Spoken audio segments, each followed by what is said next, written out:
We finally got the JFK files. We gonna dig into it. We're gonna go deep down into the weeds into this, and really get into this. And we're gonna talk about how this intelligence agent said that he feared that he was gonna get murdered because the CIA is behind the JFK assassination, and he believed they're gonna try to take him out. So we're gonna talk about it. We're gonna show the file that just got released. I mean, this is some interesting stuff. You know, I've been researching this pretty much my entire life since like elementary school when I first heard about the JFK assassination. So I'm excited to jump into this. We're going to talk about it. But before we get started, go ahead and hit that like button. Share this out so we can get this important information out there. Subscribe if you're not already a subscriber. And hit that alarm bell so you know when I'm putting out new stuff. Also, check out my link tree in the description. It has a link to my Patreon. That's where I talk about things that I can't talk about here. There's also a link to my Instagram and my X account. So follow me there as well. All right, so let's get into this news. Now, everyone I'm sure have heard by now that the JFK files have finally been released. There's a whole tranche of 80,000 pages that people are combing through right now as we speak, and we already got some shocking stuff from it. So let's just dive right into this one here. So again, this is from the tranche that just got released.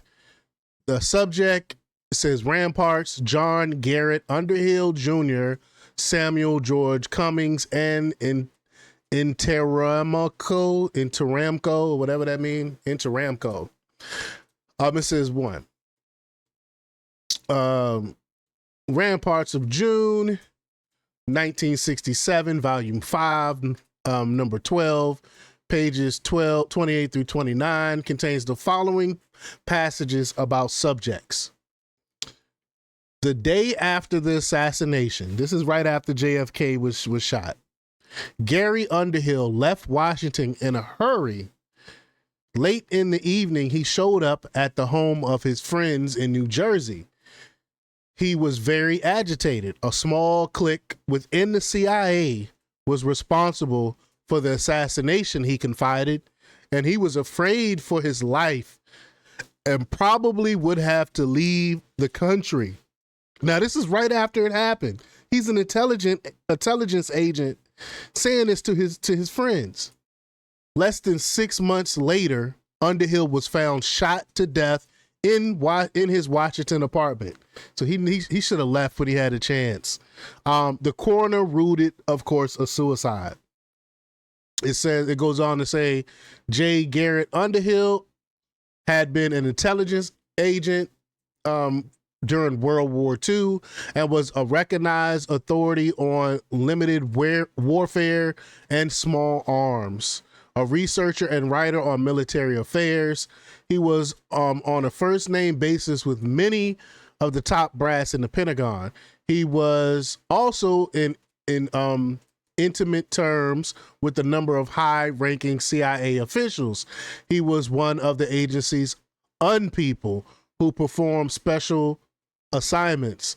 At one time, he has been a friend of Samuel Cummings of Interamco, the arms broker that numbers among its customers the CIA and, ironically, Klein's sporting goods of Chicago, from whence the mail order I can't read that part, allegedly was purchased by Oswald. The gun was purchased by Oswald from that. So that same, wow, that is pretty ironic.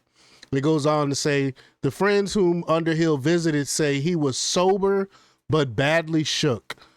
They say he attributed the Kennedy murder to a CIA clique, which was carrying a lucrative racket in gun running, narcotics, and other contraband, and manipulating political intrigue to serve its own ends. Again, I'm sorry, I'm struggle reading, but it's hard to read this.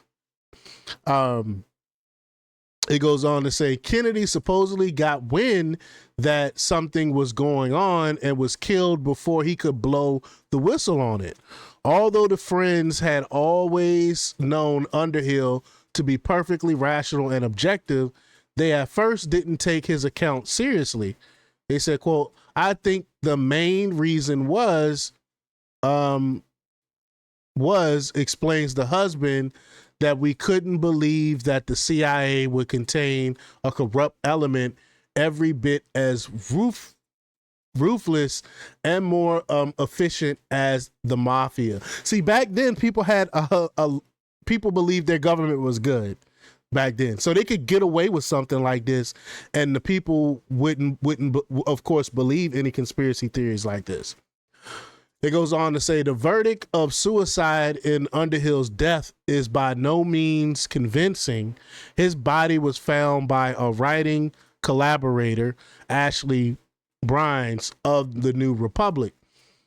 He had been shot behind the left ear, and an automatic pistol was under his left side. Odd, says Byrne, because Underhill was right-handed. Yeah, you're gonna shoot yourself. You're gonna shoot yourself with your right hand, and it's more than likely gonna land on your right side. Brian thinks the pistol was fitted with a silencer, and occupants of the apartment building could not recall hearing a shot. Wow, this is crazy, right?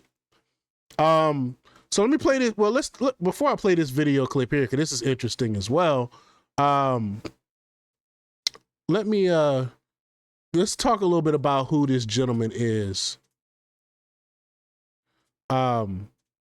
This is from StephenHager.net, and this is way back in February 2017. It says the curious case of Gary Underhill. John Garrett Underhill descended from Captain John Underhill, original commander of the Massachusetts Bay Colony Militia, and also the primary proprietor behind the mystic massacre of several hundred Pequot, or whatever that is. I've never heard of that. His grandfather on his mother's side was a former general who'd played a leading role in creating the National Rifle Association. Underhill studied linguistics at Harvard and graduated in 1937. With his blue blood, he was a natural fit into military intel and quickly rose to chief editor of the War Department's Military Intelligence Division. Following the war, he became the military correspondent for Life magazine, no doubt working hand in glove with the newly formed CIA, staffed mostly with his wartime buddies from G2 to OSS. He acquired one of the world's largest collections of Soviet small arms outside of Russia. Beginning in 1949, he became an informant for the CIA, so he worked for the CIA.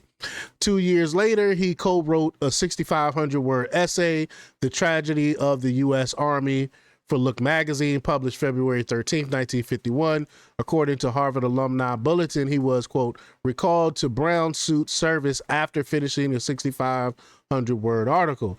He served as deputy director for the Civil Defense of Washington, D.C., and worked on setting up Operation Alert in 1955, although days before it has been held, he claimed the exercise was, quote, so inadequate it couldn't cope with the brush fire threatening a doghouse in the backyard. Comments that led to his dismissal from the alert moments before it began. Immediately following JFK's assassination, Underhill drove to Charlene Fitzmaugham's house on Long Island in the state of panic, and conveyed the sudden overwhelming desire to leave the country and disappear. He claimed Kennedy had been killed by the CIA Executive Action Team and some people who were profiting off of drugs from the Far East. So this basically, that actually is not nothing new. It's just that well, here we go here. So that was actually not even anything new. A memo from the CIA to the Justice Department later uncovered through FOIA noted that Underhill had a connection to Harold Isaacs, who knew Oswald's cousin, Marilyn Murray. The memo also stated Underhill was not an employee of the CIA, had an infrequent contact with the New York office, and committed suicide May 8th, 1964. So, with the new memo that we have, we actually know that he was an informant for the CIA, even though the CIA tried to lie and say that he didn't work for the CIA. We now know that he was an informant from the memo that we just went over. Wow. This is crazy stuff. What is this video here? We got a video here. I'm gonna play it. Let's go ahead and play it. I don't know what this is.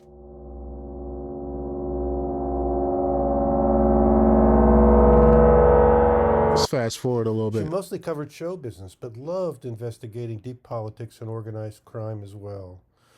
Yeah, I'm not gonna play that. Maybe I'm gonna check that out first to see what exactly that's about, because I don't know if that's actually true or not. But this is wild stuff that's happening right now. I'm looking at X right now, see what people got to say. There was a video. Let's play this video here. And I think this video is alluding to something that I believe. I think Lyndon Baines Johnson was actually the one that gave the go ahead to assassinate JFK. But let's check this clip out here.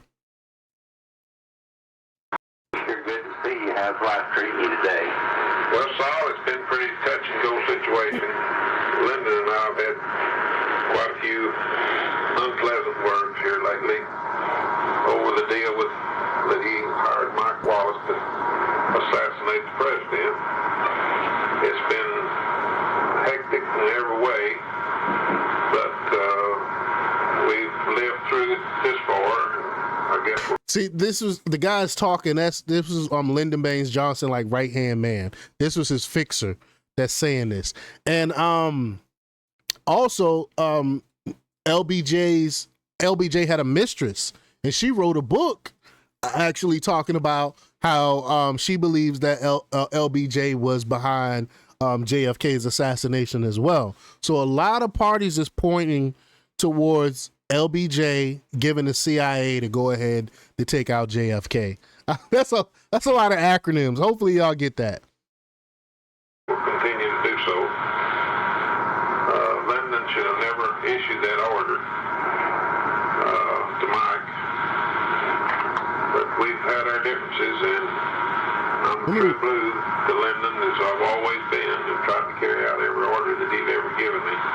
But this is one I'll probably never be able to forget. And the times that we've had in Texas, and the embarrassment that Lyndon had gotten from Kennedy, I guess there wasn't anything else to do but what he did. Well, you know, Lyndon could have really hit me if he would. Well, Lyndon's the kind of person that doesn't want to help anyone. He's all for Lyndon, and that's the way he's pretty much always been. Well, they had me backed up on that Henry Marshall killing, and they just kind of blackmailed me to keep my mouth shut. And if I hadn't had a bunch of tapes that I played after he got killed, because, 17 got killed in this situation very mysteriously. And I've done a lot of time, and I've lost a lot of money, and hurt my family a whole lot. And it's really got me just disgusted with Lyndon in one way. In one way, I feel real sorry. Crazy stuff. So more. This is I really don't know what to do with this information. Like, what do we do with this information, knowing now we got proof that the CIA was behind JFK assassination? Pretty much. Well, it's more stuff. It's more files to go through. More files we got to go through. But this is crazy information. The CIA has got to be disbanded. They gotta go. Says someone said JFK files. FBI rushed to shut down conspiracy talks hours after Oswald death. So here's more stuff here. A memorandum. What it says.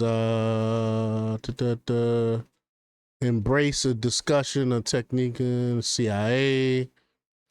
Yeah. More and more I'm starting to believe the CIA was.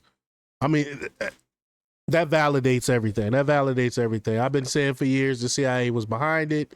What we got here? FBI worried Jack Ruby's mob ties made Oswald murder look suspicious. FBI records show agents were worried that Jack Ruby's connections to the mob would make people think JFK's assassination was part of a bigger plot. Yeah. Wow. But y'all let me know what y'all think about this. I'm gonna do some more combing and see if I can find more information. But y'all leave y'all comments down below. Like, share, and subscribe, and check out jjthepsychotherapist.com for the latest in news. Until next time, peace.